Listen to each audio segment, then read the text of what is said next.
coisa que todo mundo está convencido de alguma maneira. Mas tem outras coisas que nós enfatizamos que parece que é bastante desconhecida. Falamos, às vezes, da misericórdia, às vezes falamos da graça, mas também falamos muito da justiça de Deus. E, curiosamente, essa é justamente uma doutrina muito pouco conhecida, por isso também, conscientemente, fazemos muita ênfase sobre isso. Porque muitas vezes a pessoa pensa na justiça de Deus e pensa em algo terrível. E não. Se tem uma coisa maravilhosa, justamente, assim como o amor de Deus, é a própria justiça de Deus. Okay? Não é o tema de hoje. Justamente o que eu quero enfatizar é justamente sobre o que a Bíblia fala do que é o amor de Deus. Ok? E o amor, na verdade, é algo interessante.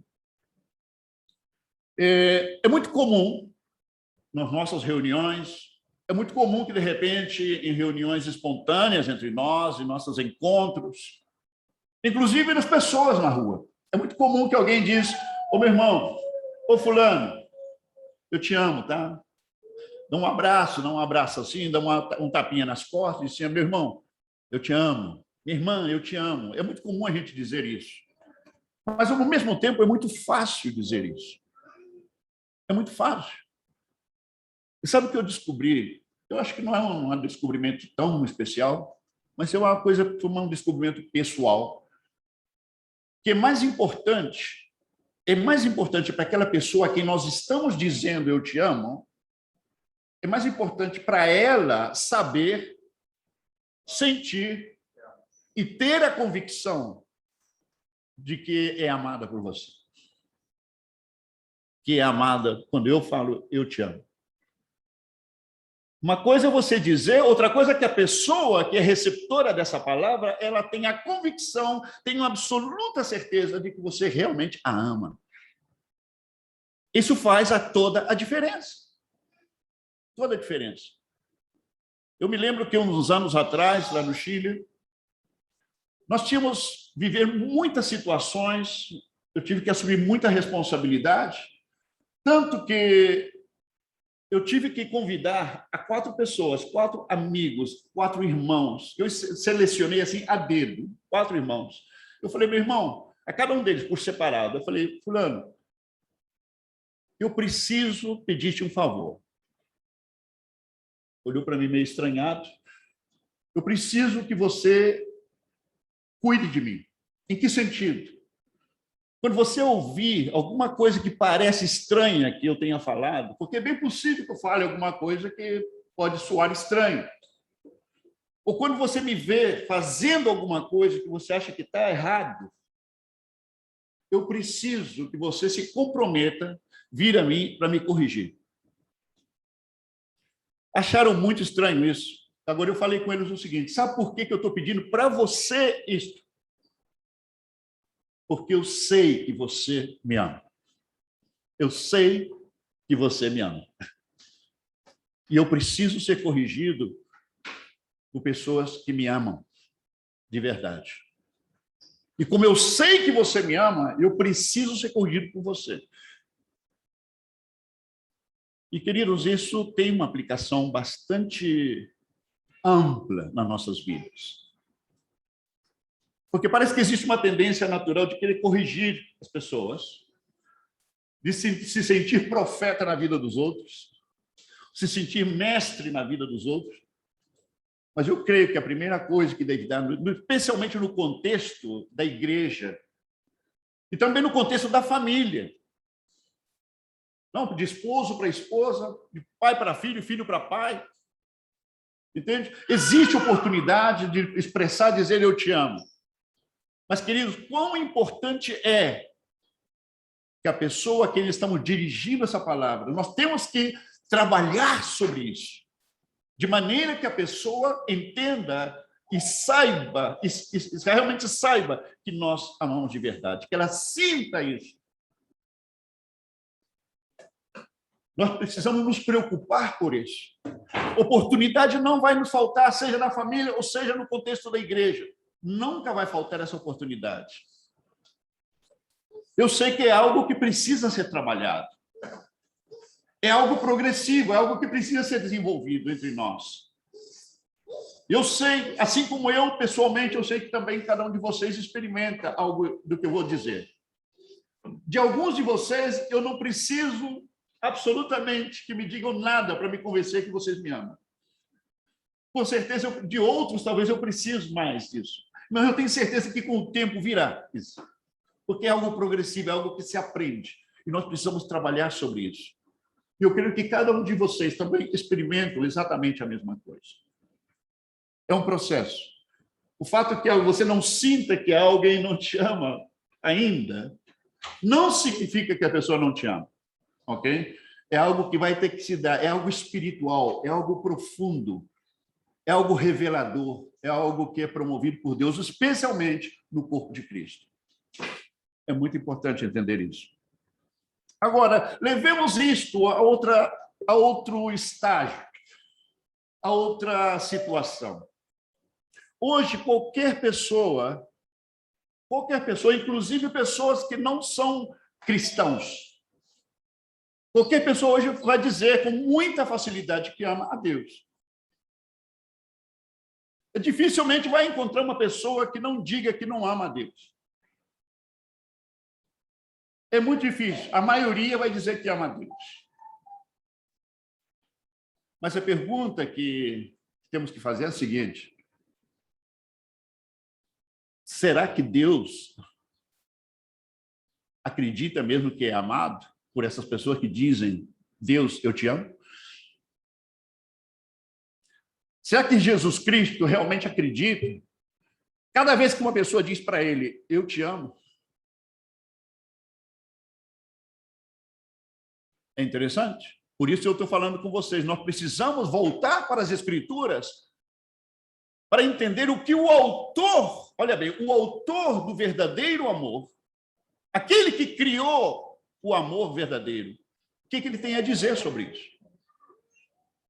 Isso é o que nos interessa, porque esse amor que vem do autor, esse é o amor verdadeiro. O resto são imitações. O resto são fantasias criadas. São ficções criadas sobre o amor. Você vai para a rua e pergunta a uma pessoa o que é o amor, todo mundo vai ter alguma coisa a dizer sobre o que é o amor. E pode ter certeza que vai ser uma variedade impressionante de definições.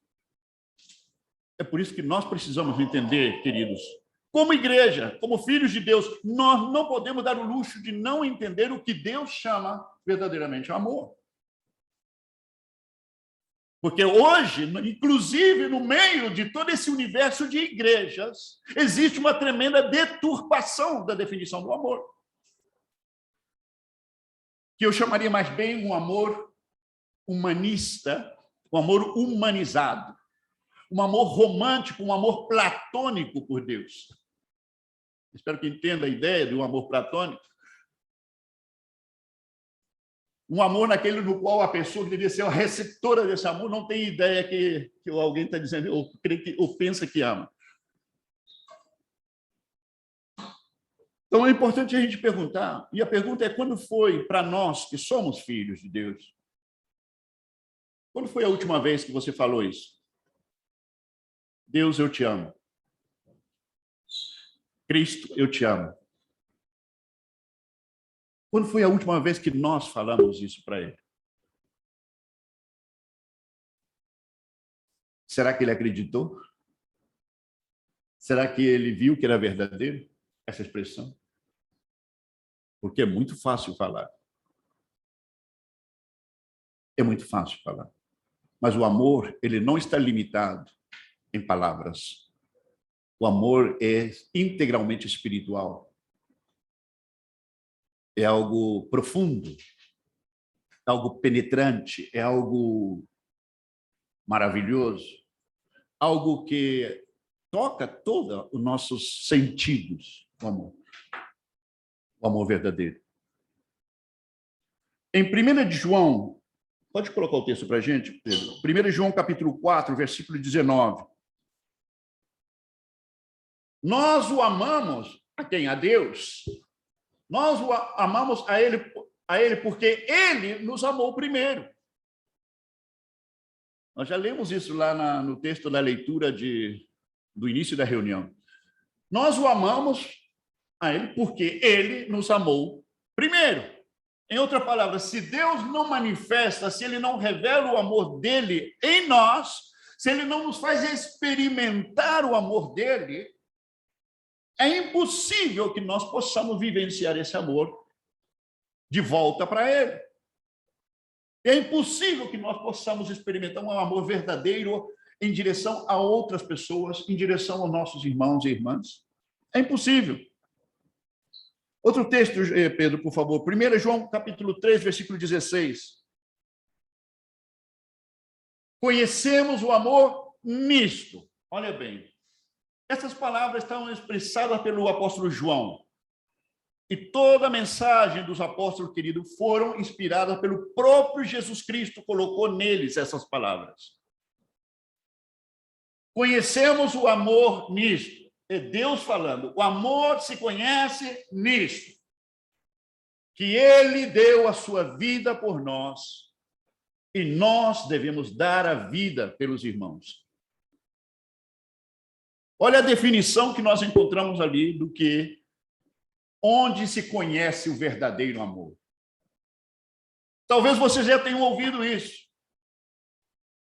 Falamos de impactar a vida dos demais com amor, o amor que está no nosso coração, o amor que está nas nossas vidas. Já escutei muito falar disso, inclusive em evangelização. A gente fala, não, é que precisamos impactar as pessoas com o amor em nós. Queridos, isso não é verdadeiro, isso é falso. Está bem intencionado? Sim, mas está errado.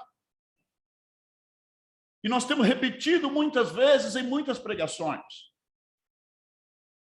Para conhecer o amor verdadeiro, não existe outro lugar para verdadeiramente conhecer, experimentar, vivenciar o verdadeiro amor, se não é na cruz do Calvário. Esse é o primeiro lugar. É a única fonte do verdadeiro amor. Quem diz isso? O próprio Deus. É a própria palavra de Deus que ensina isso. Quem não conhece o amor de Deus manifestado, revelado, experimentado através da morte e do sacrifício de Jesus na cruz, não tem, jamais terá ideia do que é o amor verdadeiro. Não tem ideia, não tem como saber, se não é por esse meio, porque foi um meio que Deus determinou para mostrar ao mundo, ao ser humano. É um meio que Deus determinou e escolheu para revelar ao mundo, ao ser humano, o que Deus chama amor. Por isso é tão importante o texto. Nisto conhecemos o amor em que Cristo deu a vida por nós. Se falamos isso no contexto da fé cristã, querido. Primeiramente, vocês já ouviram isso que eu vou dizer. Nós temos que falar do amor de Deus para as pessoas. Não temos que falar do amor de Deus para as pessoas. Isso é falso. Não existe nenhum texto na Bíblia que diz que temos que falar do amor de Deus para as pessoas. A missão que o próprio Jesus nos comissionou foi essa. E de pregar o Evangelho. E pregar o Evangelho, queridos, é falar do sacrifício de Cristo na cruz. Por quê? Porque quando compartilhamos fielmente a mensagem da cruz do Calvário, quando compartilhamos o tremendo, verdadeiro amor de Deus expressado em forma concreta, direta, física, sangrenta na cruz, esse é o meio que Deus vai dizer, por esse conduto eu vou mostrar, vou revelar sobrenaturalmente no coração dessa pessoa o que significa amor. E aí o amor se revela sobrenaturalmente, o amor se revela espiritualmente.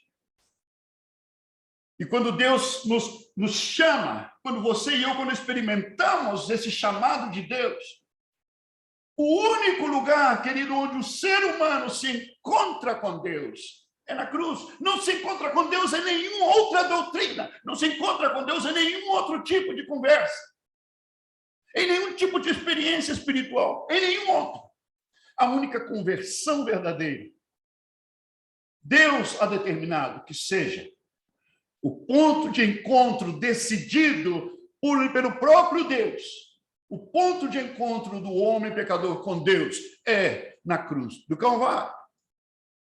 E ali, aquele homem, seja quem for, seja o rebelde que for, seja a pessoa mais dura que seja a pior escória do planeta, ou seja, aquele que se considera o maior moralista, esse é o único lugar onde Deus vai mostrar o seu amor na vida dessa pessoa e vai fazê-lo experimentar o amor de Deus, de verdade.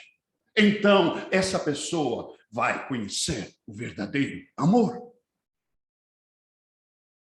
Vai vivenciar o verdadeiro amor, vai experimentar o amor. Ele vai saber o que é o amor de verdade. E esse é o amor que precisa ser revelado. Esse é o amor que precisa ser conhecido, queridos. E conhecido na Bíblia significa experimentar, vivenciar.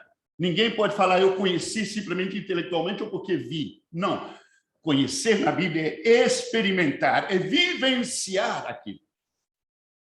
Isso é conhecer na Bíblia. Implica necessariamente intimidade.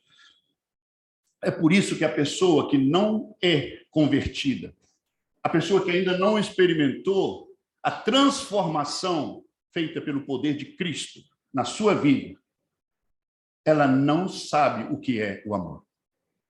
Ela não conhece o amor. Ela pode ter umas 10 definições do amor, mas ela não tem ideia do que é ainda o amor. Você escuta coisas absurdas no mundo, até nas novelas por aí, não? Eu amava tanto, por isso eu matei. Tanto amor, eu matei. Porque amava demais, né? Então, queridos, é incrível. A pessoa incrédula, ela não conhece o amor de Deus. Ela não tem ideia do que é o amor de Deus. E ela não tem como conhecer tampouco o amor de Deus. Ela é inalcançável. É inacessível o amor de Deus. Porque somente aqueles que serão chamados por Deus, serão tocados, chamados ao arrependimento, esses conhecerão verdadeiramente o amor de Deus. Somente esses. E nenhum que não passe por isso vai conhecer o que é verdadeiramente o amor de Deus. Em Romanos, capítulo 5, versículo 5, diz o seguinte: e a esperança não traz confusão, porquanto o amor de Deus está derramado em nossos corações pelo Espírito Santo que nos foi dado.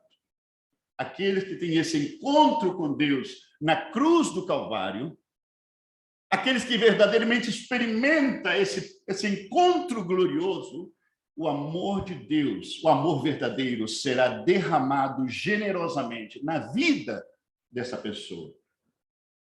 Então, essa pessoa sabe, pela primeira vez vai saber o que significa o amor de Deus. E, querido, somente a partir desse momento, essa pessoa estará capacitada para amar a Deus de verdade. Ninguém que não experimente isso pode amar a Deus. Não tem como fazer isso. Então, a partir desse momento é que essa pessoa também estará capacitada para amar aos seus irmãos. De verdade, com o amor verdadeiro de Deus. João, ele fala muito do amor de Deus. O apóstolo João. Vocês podem ler a carta dele, o evangelho, as 3 cartas dele, enfatiza e repete uma e outra vez a importância do amor entre os irmãos. Porque esse amor, querido, verdadeiro, só existe, segundo Deus, no contexto do corpo de Cristo. Não existe de outra maneira. E este amor, ele pode ser vivenciado a partir de um cristão em direção à pessoa que não é cristã. Pode ser sim. Um cristão, ele vai amar agora aquele que não é cristão. Ele vai amar com o mesmo amor que Deus ama aquele que está nas trevas. E esse amor, querido, não significa ser bajulador, não significa passar a mão na cabeça, não significa virar os olhos para cima, colocar as mãos apostas, falar mansinho, como a religião gosta de falar. O sistema religioso gosta de expressar um amor assim, meloso, né? Ensaboado. e chama isso de amor. O amor de Deus não tem absolutamente nada a ver com isso. O amor de Deus se conhece nisto, em que ele deu a sua vida por nós. Isto é amor de Deus.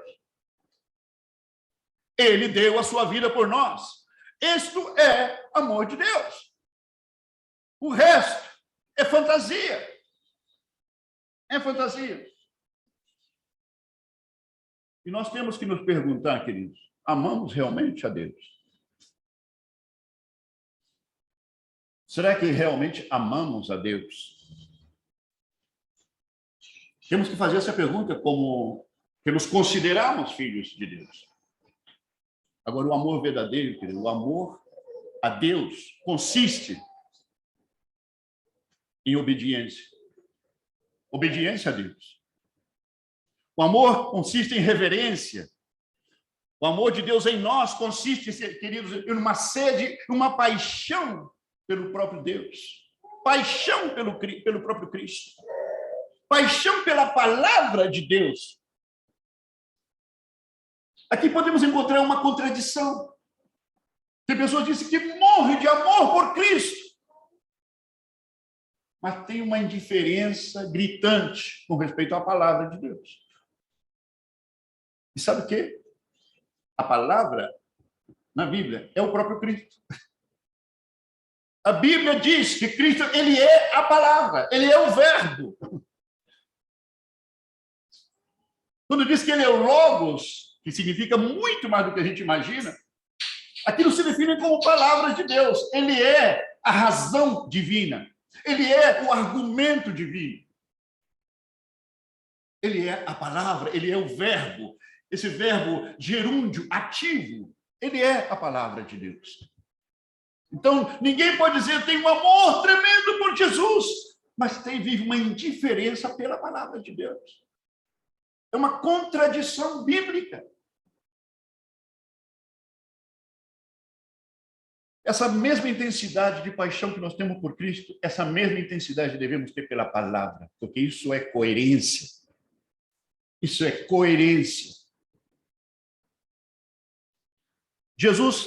O texto nos diz, ademais, e no versículo ainda 21, ele será amado do meu Pai e eu o amarei. Mira bem, ele será amado do meu Pai e eu o amarei. Nós acabamos de dizer que ele já, se nós não podemos, só amamos porque ele nos amou primeiro. Então, o que quer dizer Jesus com isso? De que será, como se vendo falando de algo futuro, será amado do meu Pai e eu o amarei. Em realidade, querido, não é uma contradição. Porque o amor de Deus sempre é. O amor de Deus é eterno. Porque Deus é amor, Deus não tem amor, ele é amor. Então, o amor dele sempre foi eterno. Então, antes que nós amássemos, ele já era amor e já nos amava. E o texto que já lemos no começo, nós o amamos porque ele nos amou primeiro. Então, o que quer dizer Jesus? Que meu Pai o amará e eu o amarei. O que Jesus está dizendo é, vou seguir amando, eu vou seguir me manifestando a ele, eu vou seguir mostrando a eternidade desse amor e a profundidade desse amor. Aqueles que experimentaram pela primeira vez, eles experimentaram algo que é eterno. Então, aquilo que eles viram lá no começo não é nada em comparação com tudo aquilo que ainda vai ser manifestado, tudo aquilo que vai ser revelado. Então, é isso que está dizendo o texto. Então, isso significa que Deus, em Cristo, seguirá se manifestando e revelando em maior profundidade aos seus, por toda a eternidade. Você conheceu o amor de Deus lá no começo? Dentro de uns anos mais, você vai dizer, eu não sabia nada sobre o amor de Deus. Agora, eu estou conhecendo de verdade. Porque o amor de Deus é eterno. É eterno. Não tem limite, não tem fim. No versículo 22... Pode colocar o versículo 22. Aqui aparece o Judas, querido. Esse Judas que aparece aí, o texto mesmo se encarrega de esclarecer. Não está falando de Judas Iscariotes. Mas existia pelo menos 4 Judas lá que rodeavam o tempo de Cristo. Pelo menos 4 Judas, pelo menos. mas não todos tinham que ver, um deles somente era o Iscariotes, ok? A propósito disso, só um comentário que é bom para os que estão anotando. Esse Judas que aparece aí, a maioria dos comentaristas bíblicos dizem que é o mesmo Judas que aparece lá na carta antes do Apocalipse. Tem uma carta aí de Judas, do Apocalipse. Esses mesmos comentaristas, que são a maioria, consideram que esse Judas era irmão de Jesus. Irmão consanguíneo de Jesus, filho de Maria e de José. E ele era irmão também do Tiago da Bíblia. Esse Tiago da Bíblia também, que escreveu a carta, ele também irmão físico, irmão consanguíneo de Jesus, filho de Maria e de José. Isso lá, para os curiosos, está lá em Mateus capítulo 13. Você pode colocar aí. Mateus capítulo 13, do versículo 53 ao 58. Porque muita gente, pela tradição católica romana, a Igreja Católica nega que José e Maria tiveram mais filhos. E aconteceu que Jesus, concluindo essas parábolas, se retirou dali, chegando à sua pátria, ensinava-os na sinagoga deles, de sorte que se maravilhava e dizia: de onde veio a este a sabedoria e estas maravilhas? Falando de Jesus. Os vizinhos, né? Fofoqueiros. Não é este o filho do carpinteiro? E não se chama sua mãe Maria e seus irmãos Tiago, e José, e Simão, e Judas? E não estão entre nós todas as suas irmãs? Ah, tinha irmã também. De onde lhe veio, pois, tudo isto? E escandalizavam-se nele. Jesus, porém, lhes disse: não há profeta sem honra, a não ser na sua pátria e na sua casa. E não fez ali muitas maravilhas por causa da incredulidade deles. É tão interessante, para os que estão anotando, querido. Não creiam nas tradições religiosas. José e Maria tiveram filhos e filhas. Jesus foi o filho mais velho, foi o primeiro que nasceu. E o único que nasceu milagrosamente foi Jesus. O resto nasceu de forma natural. Tanto assim que o texto lá nos evangelhos também você vai encontrar, que diz que José não conheceu a Maria até que nasceu o seu primogênito, Jesus. O que quer dizer conhecer? Não teve intimidade com Maria até que nasceu o primogênito. Mas depois que nasceu Jesus, tiveram mais filhos. E isso ali é uma conversa natural, dos vizinhos, das fofocas dos vizinhos. Ok? Não é um artigo assim para definir com profundidade religiosa. É um fato, simplesmente, que aconteceu ali. Ok? Então, Jesus foi o primogênito. Então, esse Judas, a modo de curiosidade, que abriu um parênteses, e Tiago são irmãos de Jesus. Agora, alguns, logicamente, deixam aberta a possibilidade que esse Judas não necessariamente seja aquele que é o irmão de Jesus, que também chamava Judas. Pelo seguinte, isso eu deixo como curiosidade para vocês. Existe um questionamento com respeito a isso, ok? Porque o mesmo texto nos evangelhos nos diz que os irmãos dele não creram nele até depois da ressurreição, até que viram ele ressuscitado. Aí não tiveram nenhuma dúvida mais, que os irmãos dele não acreditaram nele, não creram nele até depois da ressurreição.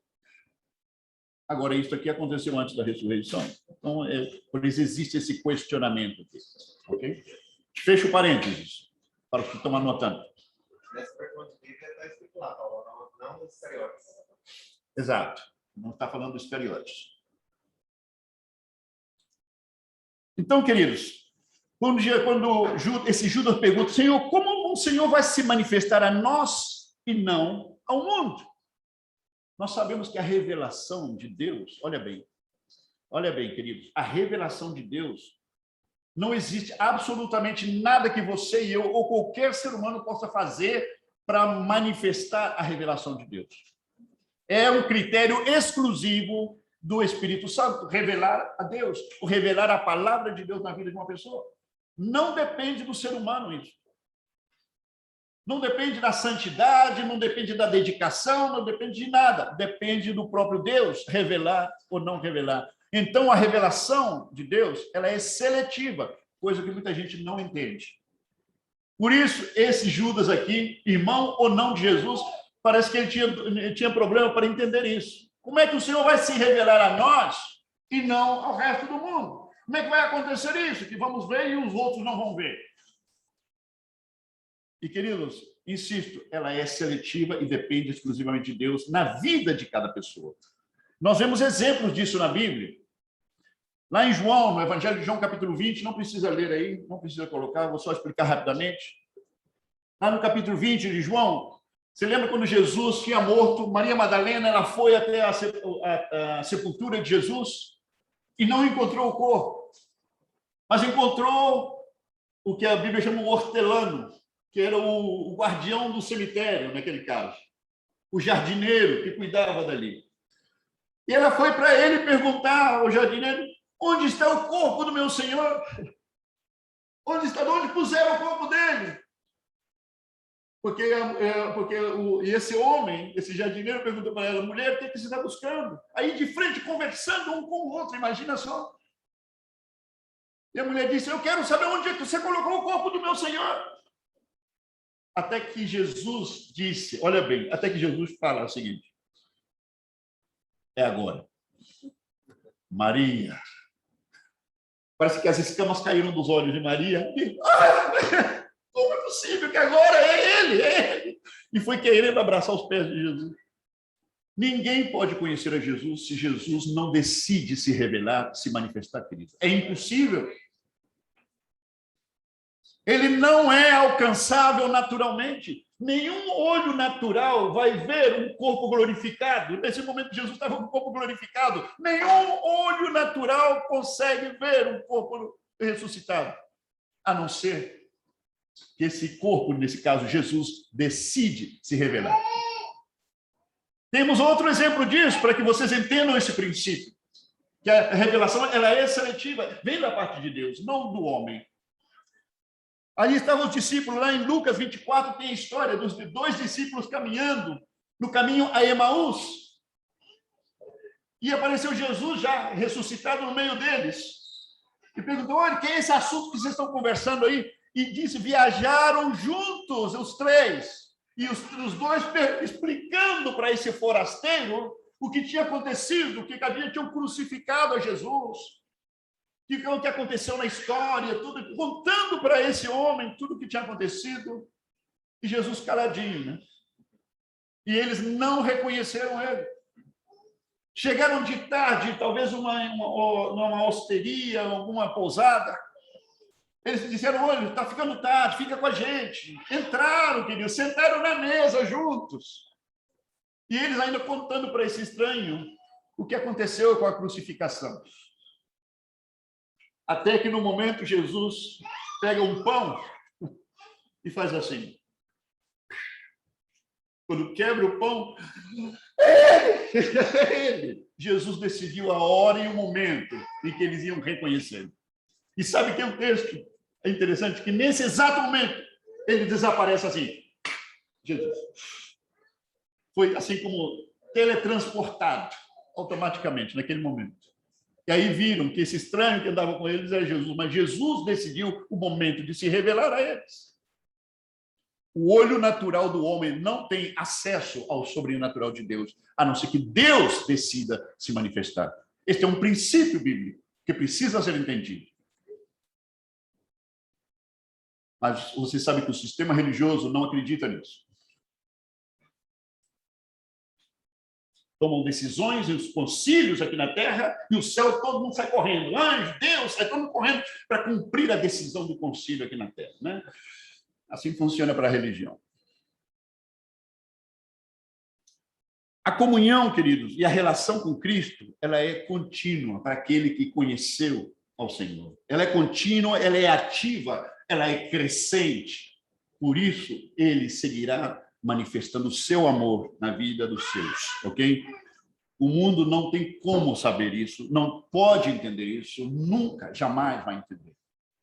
É por isso que a pessoa que não conhece a Cristo não entende e não tem como entender o amor que pode existir entre os irmãos na fé. É o único amor desinteressado, sabia disso? É a única possibilidade de amar sem interesse, sem uma motivação errada atrás, porque é o único amor verdadeiro. Todo e qualquer outro tipo de amor, todo e qualquer outra expressão de amor que o ser humano entende, é um amor egoísta, é um amor interessado. Até a obra de caridade que uma pessoa que não conhece a Cristo ele faz, até a obra de caridade que ele faz, é para a sua própria, é para a suavidade da sua própria consciência. É para a satisfação do seu próprio coração. Até isso. Porque se sente bem ajudando o próximo. Porque eu me sinto bem ajudando ao próximo. Essa caridade, ela é humana. Tem que ser feita? Tem, porque Deus manda.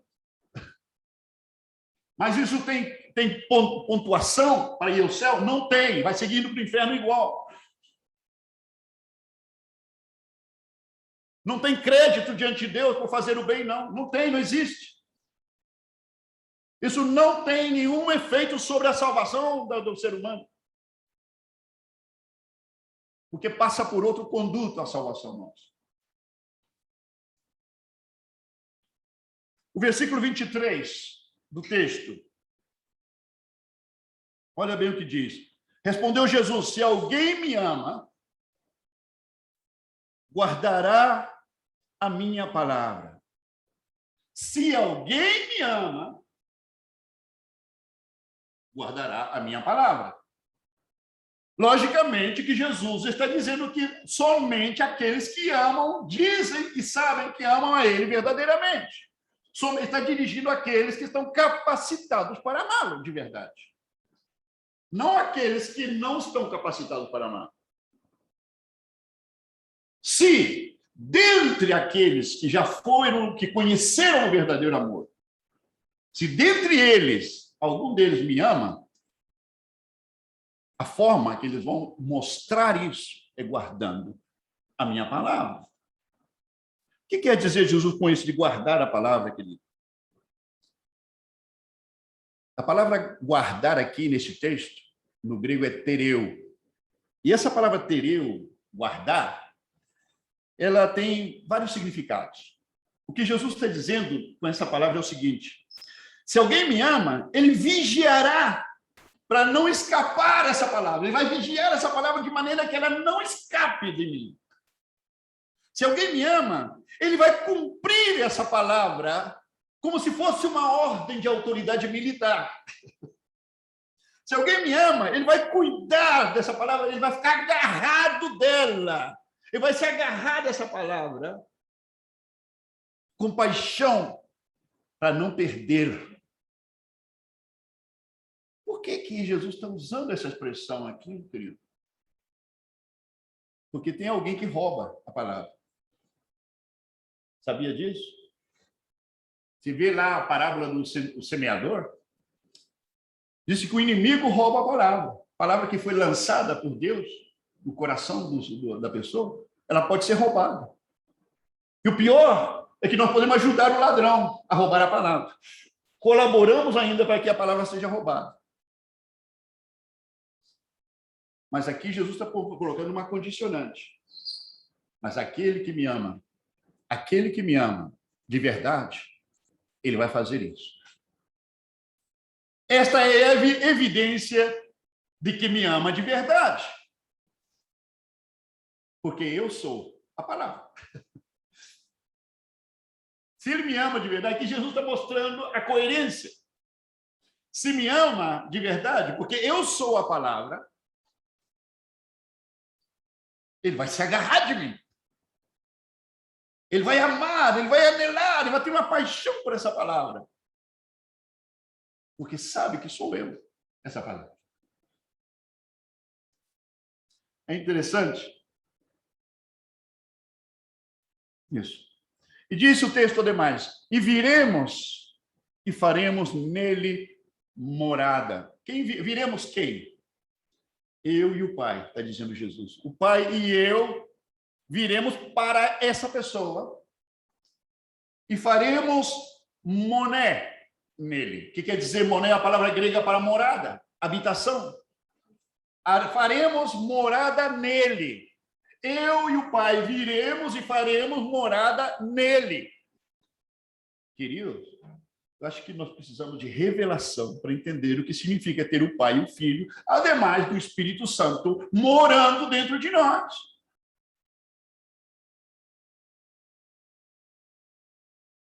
E aqui destaco a insistência, muitas vezes, do Haroldo repetindo da soberania de Deus. Nós precisamos entender que Ele é soberano em nossas vidas. As dificuldades, os desafios, os problemas que enfrentamos, isso é parte do plano de Deus. Nossa única forma de crescer, de amadurecer nessa vida, querido, é enfrentando desafios.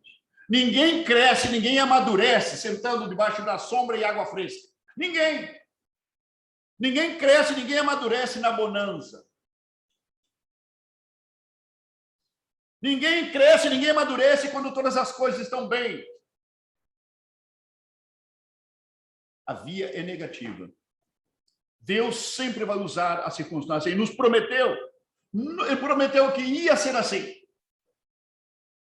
O sofrimento na vida do cristão, querido, é indiferença, em total oposição a tudo que se anda pregando por aí sobre prosperidade, que se Deus está abençoando a sua vida, é porque todas as coisas vão bem para você. Se Deus está abençoando, você está em boa saúde. Se Deus está abençoando, você tem dinheiro no banco. Se Deus está abençoando, é porque você tem um trabalho próspero, você tem um bom carro, tem uma boa casa. Esses são profetas de Satanás. O único que prometeu que as coisas iam ser boas nessa vida para você foi Satanás.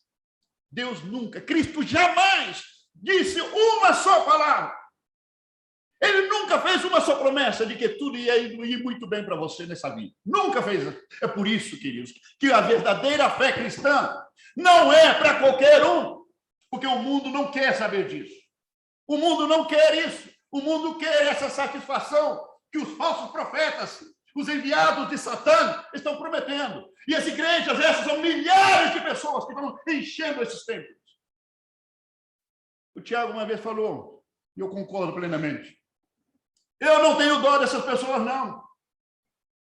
Porque elas estão buscando aquilo que esses mercadores da fé estão entregando.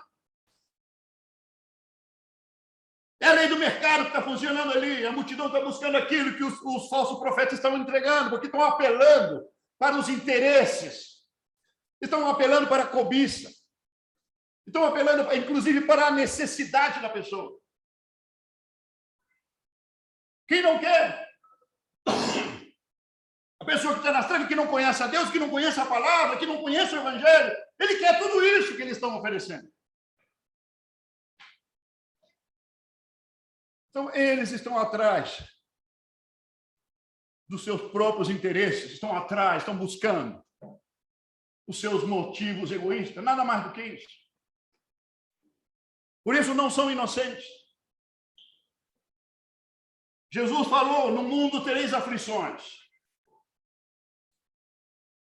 E falou, olha, se estão fazendo essa perseguição, se são hostis àquele que é a vara verde, Jesus falou isso.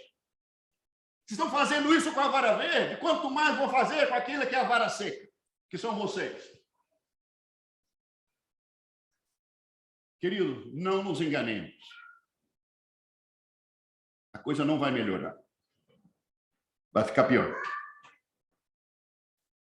Então, ele fala, faremos nele morada. E sabe essa expressão moné, no grego, significa o que Jesus está dizendo? Faremos uma permanência, faremos dele uma habitação eterna. Isso que ele está dizendo. Quando diz faremos nele morada, permaneceremos eternamente nele.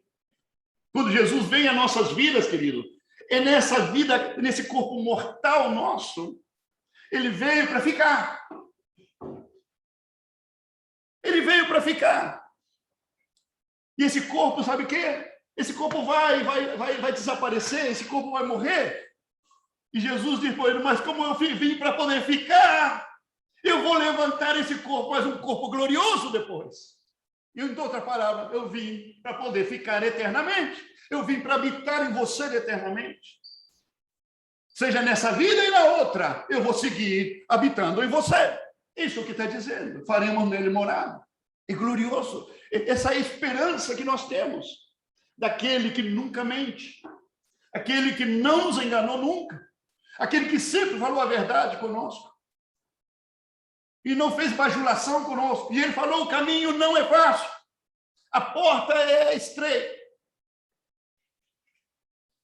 E o caminho é apertado, Jesus falou. Muitos procurarão entrar por ele e não poderão. Por isso, eu repito, queridos, não é para qualquer um.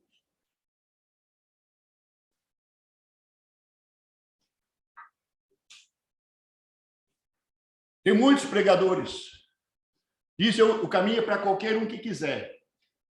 Estão enganados. Não é o que a Bíblia ensina. Por isso, se você foi chamado por Deus, se foi tocado por Deus, considere-se que você tirou o maior prêmio que um ser humano pode ter tirado na toda a sua existência nesse planeta. Aunque você viva por mais de 1000 anos. Nunca você poderá ser premiado com algo tão glorioso, tão precioso, como o toque de Deus na sua vida. Porque são bilhões de pessoas nesse planeta. E se a Bíblia não está dizendo a verdade, a maioria vai para o lago de fogo do inferno.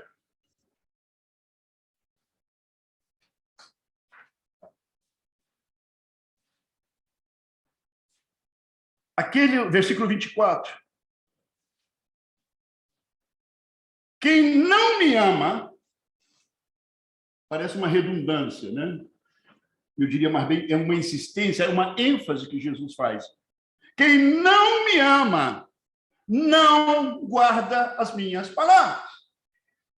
Jesus colocou essa situação, queridos, comparativa. Ele está dizendo, isto é o que eu penso. Aquele que me ama, guarda minhas palavras. Ele tem uma paixão, ele se agarra daquilo. Aquele que não me ama, ele não guarda. O que quer dizer? Ele é indiferente. A palavra para ele está como está, dá a mesma coisa. Se vem, bem, se não vem, amém. Se está, fantástico, se não está, não faz diferença. É o que Jesus está dizendo. Aquele que não me ama, não guarda as minhas palavras. E a palavra que estáis ouvindo, disse Jesus, não é minha, mas do Pai que me enviou. É Deus falando, queridos. É Deus falando. A desobediência, a rebeldia em contra de Deus evidencia, olha bem, evidencia a falta de amor por Ele. Não importa o que nós pensemos. Não importa o que digamos. Não importa se temos convencido as nossas próprias consciências de que sim amamos. Mas Deus disse, aquele que não me ama, não guarda a minha palavra. E ponto final. O mundo diz amar a Deus. Mas sabe o que significa isso? Nada. Não significa absolutamente nada. Quem disse isso? Deus disse isso. Não sou eu. Em João, capítulo 7, versículo 16. Pode colocar para a gente? João, capítulo 7, versículo 16. Jesus lhes respondeu e disse, a minha doutrina não é minha, mas daquele que me enviou. E coloca também, Pedro, por favor, em 1 Coríntios 16, 22. Isso é uma mensagem forte, querido. É uma mensagem muito forte. Perdão, 16, 22. 1 Coríntios 6, 22. É essa?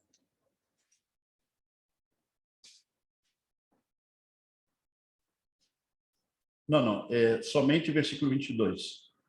1 Coríntios 16, versículo 22. Tá, 22. Aqui o último. Aqui, é um texto muito forte.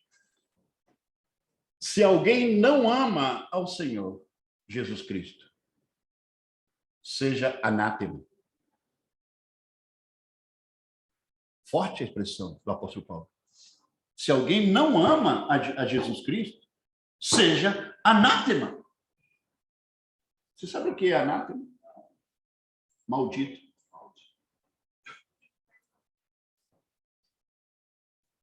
A definição própria de anátema, queridos, própria, mais extensa, é algo que foi consagrado a Deus e que se corrompeu. E sabe o que é isso? O ser humano. O ser humano foi feito por Deus, consagrado para Deus, se corrompeu. Qualquer coisa que é consagrada a Deus e é profanado se torna anátema. O que é? Maldito pelo próprio Deus. É Deus quem maldiz. Por isso é muito forte a expressão anátema. Paulo, inclusive, ele fala na carta dos Gálatas, se vocês se lembram bem, que ele tinha pregado o evangelho para os Gálatas e criaram a igreja de Gálatas com o evangelho da graça pregado pelo apóstolo Paulo. E vieram alguns judeus e falaram com os irmãos de Gálatas o seguinte: olha, você sabe que Deus veio para a gente primeiro, né? Se esse evangelho que o Paulo pregou para vocês, o apóstolo Paulo, tá bem, tá tudo certo, mas sabe o quê? Se a isso vocês agregam algumas ordenanças que Deus mandou lá no Antigo Testamento, como a circuncisão, guardar o sábado, essas coisas, se vocês agregam isso, vão ser mais espirituais. Eu não sei se vocês conhecem, mas eu conheço muitas igrejas no qual o evangelho não é suficiente. Eles têm que buscar, como se diz, utensílios lá no Antigo Testamento.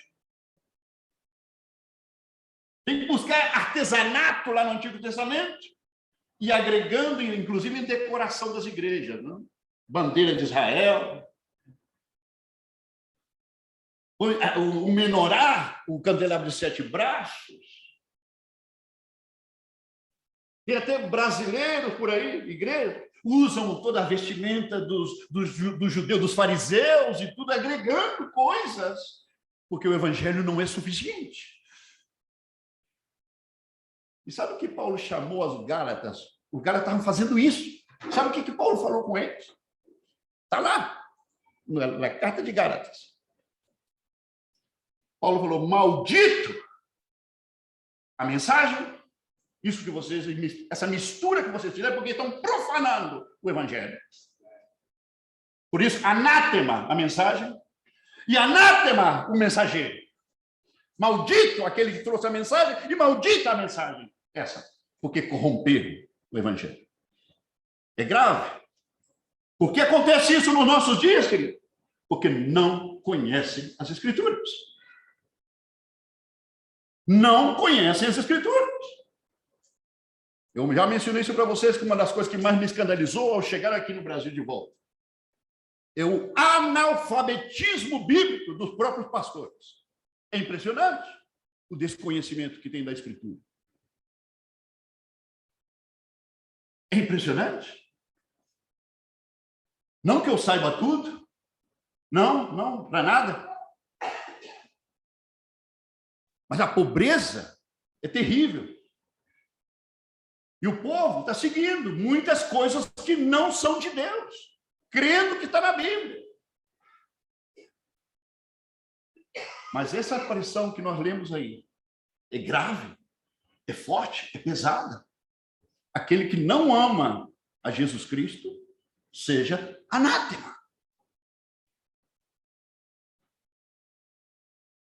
E Paulo termina essa mesma frase do texto dizendo: Maranata, que quer dizer: vem, Jesus, volta, Jesus. E para concluir, queridos, se alguém entre nós, presente ou ausente hoje, está desanimado, acorda. Acorda, querido. Porque alguns podem entrar no sono de morte e não acordar nunca mais. Se alguém se sente fraco espiritualmente, revisa a sua vida. Revisa o seu coração. porque pode ter coisas ali, pode ter princípios de Deus que estão sendo quebrados. Por isso, a sua vida está sendo quebrada também. Muita gente diz, eu tinha unção e já não tenho mais. Queridos, a resposta é muito simples. Tira o pecado da sua vida e a unção vai voltar. É assim de simples.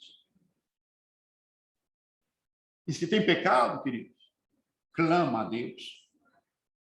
Deixa de lado as prioridades dessa vida, porque não são prioridades quando se trata da tua relação com o Senhor. Deixa de lado e clama a Deus em oração, até que Ele te concede arrependimento, se está vivendo em pecado. Que Ele conceda arrependimento. Sabia que arrependimento não é uma capacidade humana? Sabia disso? É um dom de Deus. Alguém pode se arrepender da boca para fora e não serve de nada. Quando você, como cristão, comete pecado, e eu estou falando o que eu faço quando eu caio. Quando eu cometo algum pecado, eu peço a Deus que me conceda arrependimento. Porque somente o arrependimento que Ele concede pelo Espírito é que tem valor diante dele. Porque toda boa dádiva procede dele, não procede de nós. Não é nada de bom que possa proceder da nossa natureza humana, queridos. Nada de bom. Nada que sirva para Deus. Tanto assim que esse corpo terá que ser mudado para poder entrar no céu. A natureza humana, como é, não entra no céu. Não entra.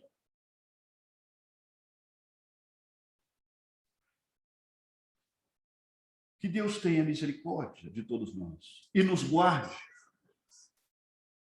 Que o Espírito de Deus siga nos colocando debaixo de convicção poderosa, que possa seguir trazendo quebrantamento nas nossas vidas.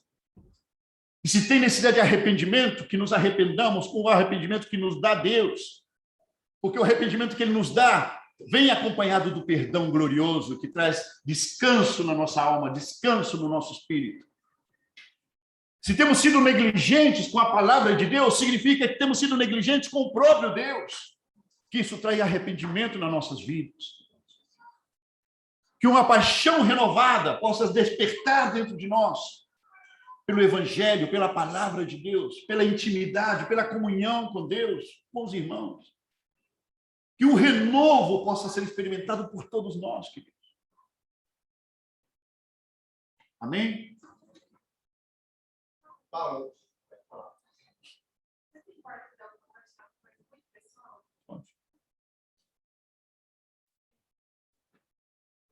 Meu pai, eu muito inocente na minha vida.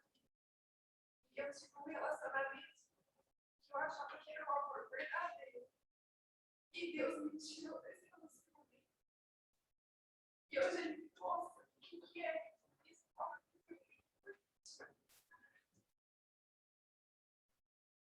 Porque eu sofri muito achando que ele era meu amor.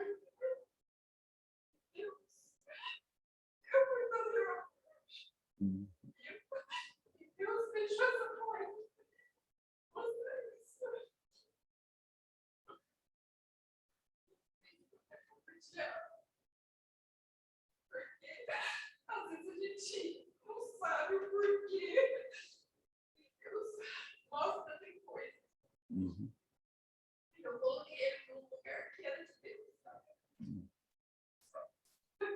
Obrigado pela sua abertura de coração. Nos abençoa.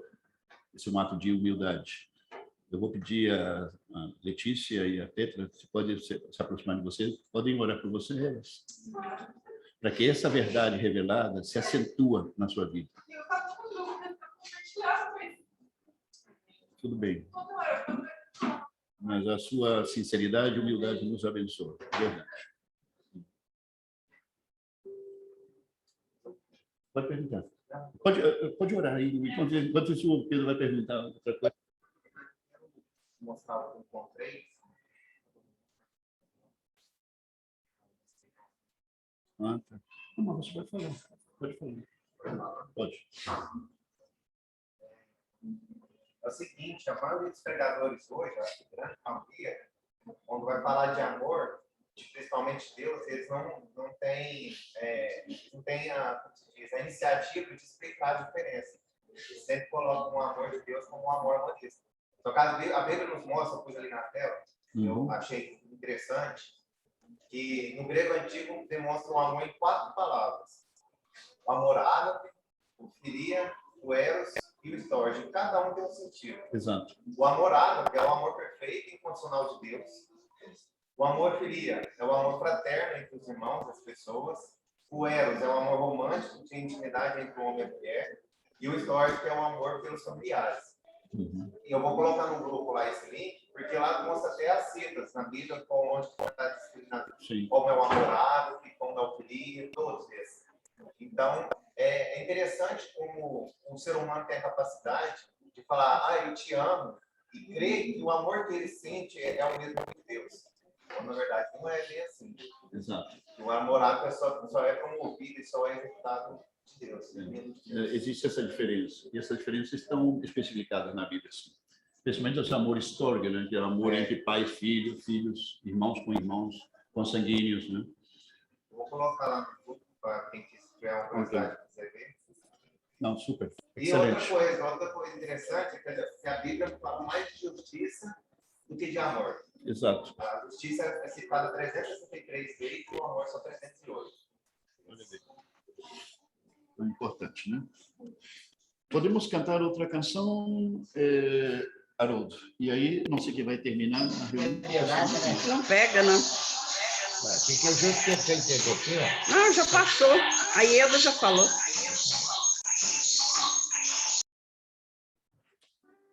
Vamos cantar uma canção mais, ok? Depois você termina.